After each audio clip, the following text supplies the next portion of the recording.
বনগাঁ লোকসভা কেন্দ্রের বিজেপি প্রার্থী তথা বিদায়ী সাংসদ শান্তনু ঠাকুর তার ইস্তেহারে জানিয়েছেন, গোবরডাঙ্গা খাটুরা হাই স্কুলে স্মার্ট ক্লাসরুম তৈরির জন্য 10 লক্ষ টাকা দেওয়া হয়েছে তার সাংসদ তহবিল থেকে। তবে ইস্তেহারে স্কুলকে টাকা দেবার কথা জানানোয় সে সম্পর্কে খাটুরা হাই স্কুলের প্রধান শিক্ষক তুষার বিশ্বাস বলেন, সাংসদ তহবিলের কোনো অর্থ দেওয়া হয়নি তার স্কুলকে।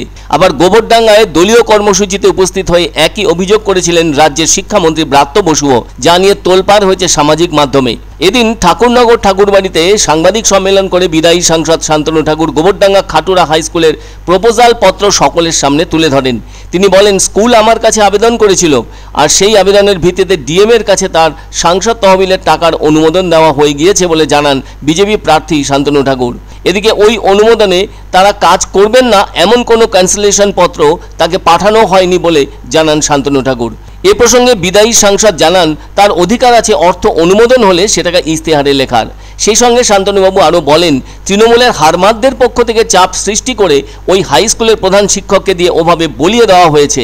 তিনি এখানেই থামেননি, গাইঘাটার পাঁচপোতার একটি স্কুলেও ঠিক এমনই অভিযোগ নিয়ে তৃণমূলের চাপে প্রধান শিক্ষক এ ধরনের কথা বলেছেন বলেও দাবি করেন বনগাঁর বিদায়ী সাংসদ শান্তনু ঠাকুর। এদিকে আবার বনগাঁর তৃণমূল প্রার্থী বিশ্বজিৎ দাসের পক্ষ থেকে তোলা সাংসদের বিরুদ্ধে 25 কোটি টাকা লুটপাটের অভিযোগের জবাব দিতে গিয়ে শান্তনু ঠাকুর ওই তৃণমূল প্রার্থীর বিরুদ্ধে সোচ্চার হয়ে বলেই ফেললেন, বেহায়া বিশ্বজিৎ। তবে গোবরডাঙ্গা খাটুরা হাই স্কুলের প্রধান শিক্ষক তুষার বিশ্বাস বলেছেন, তার স্কুলে একটি স্মার্ট ক্লাসরুম বানানোর জন্য সাংসদ তহবিল থেকে 10 লক্ষ টাকা মঞ্জুর করা হয়েছে। কিছু মাস আগে এরকম একটি ইমেলের মাধ্যমে বিজ্ঞপ্তি জারি হওয়া সত্ত্বেও সেই তহবিল এখনো আমাদের বিদ্যালয়ে পায়নি। ফলস্বরূপ স্মার্ট ক্লাসরুম প্রকল্পটি অসম্পূর্ণ হয়ে রয়ে গিয়েছে। প্রধান শিক্ষক বিষয়টিকে এভাবে সামনে আনলেও বনগাঁ তৃণমূল প্রার্থী বিশ্বজিৎ দাস কোনোভাবেই ছাড়ছেন না শান্তনু ঠাকুরকে। তিনি বলেন, শান্তনু ঠাকুর সাংসদ থাকাকালীন 25 কোটি টাকা পেয়েছিলেন আর তিনি সেসব টাকা লুটপাট করেছেন। গোবরডাঙ্গা ও হরিণঘাটার স্কুলগুলিতে অর্থদান করার ব্যাপারে তার দাবি মিথ্যে প্রমাণিত হয়েছে। আবার পাঁচপোতা নিয়েও একই রকম অসঙ্গতি দেখা দিয়েছে।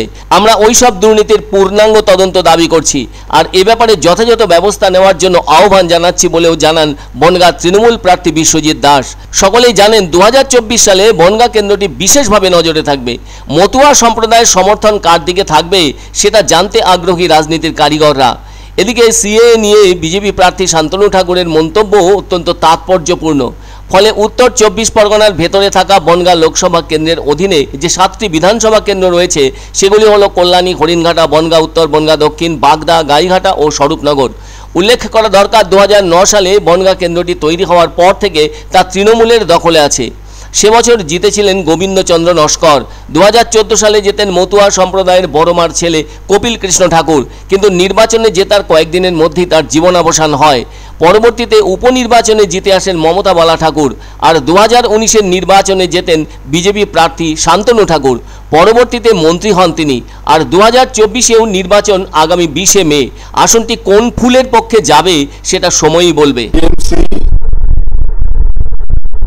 যে ইস্তেহারপত্র বেরিয়েছিল সেটা নিয়ে বিভিন্ন জায়গাতে বিভিন্ন স্কুল মাস্টারদের দিয়ে আমার বিরুদ্ধে বলেছে। বিষয়টা তো অদ্ভুত লাগছে। আমাদের স্কুলে এমপি ল্যাডের কোনো টাকাই, এবং যে দেখলাম যে ইস্তেহারে 10 লক্ষ টাকা আমাদের বিদ্যালয়ে স্মার্ট ক্লাসরুমের জন্য খরচের হিসাব দেখানো হয়েছে। আমাদের স্কুলে একটা টাকাও স্কুলে আসেনি বা এরকম কোনো স্কিম আমাদের স্কুলে কোনো কার্যকর হয়নি। নিজে ডেভেলপমেন্টের টাকা যে 5 কোটি টাকা করে পেয়েছেন, সেই টাকা 5 বছরে 25 কোটি টাকা যেভাবে নয়ছয় করে টাকাটা লোপাট করেছে।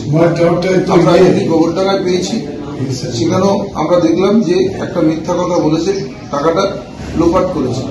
আবার আমরা দেখলাম হরিণঘাটা তো একই কেস, সেই রাজ্য সরকারের টাকা নিজের ঘরে চাপিয়েছে।